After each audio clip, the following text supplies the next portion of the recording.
Hello, welcome to the second episode of Thom's House of Words Housecast. Talking today about a film called World's Greatest Dad that came out in 2009. I only just watched it yesterday.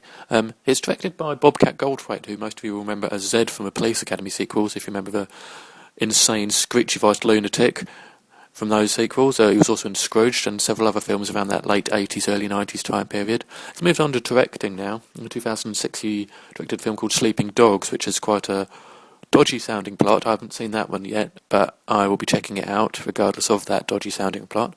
But in 2009 he directed World's Greatest Dad. Robin Williams stars as Lance Clayton, a father of a high school kid who's an absolute douchebag. Robin Williams is also a teacher at the same school and a failed writer.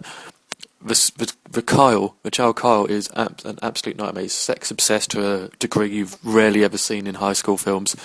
He's into just every sort of degrading, offensive sexual act possible, even though he's clearly never had any of it happen to him.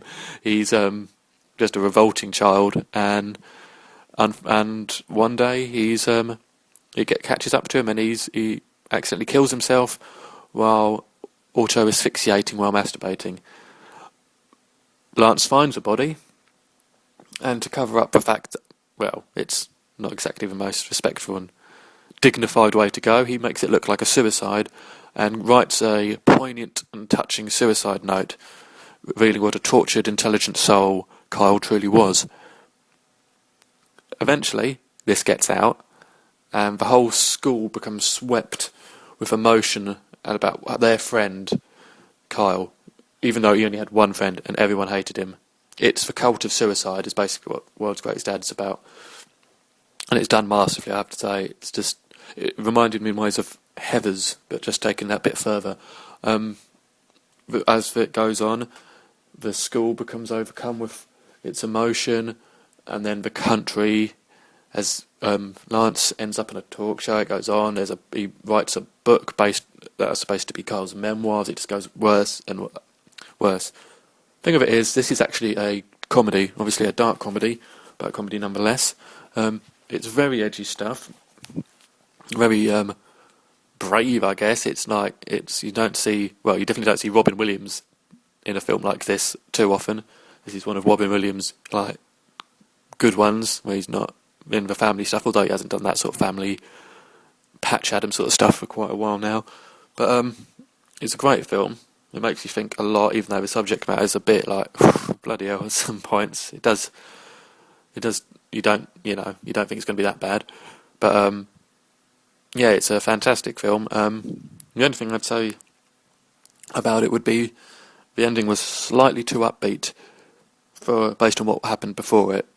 It's good to see an ending like that because you sympathise with the character. You do sympathise with Lance, even though he's being an absolute. Well, he's profiteering off the death of his own son, even though his son wasn't very pleasant. But it's great. Highly recommend it. It's dirt cheap on Amazon at the moment. Bobcat Goldthwait's next film is called God Bless America. It comes out in the States.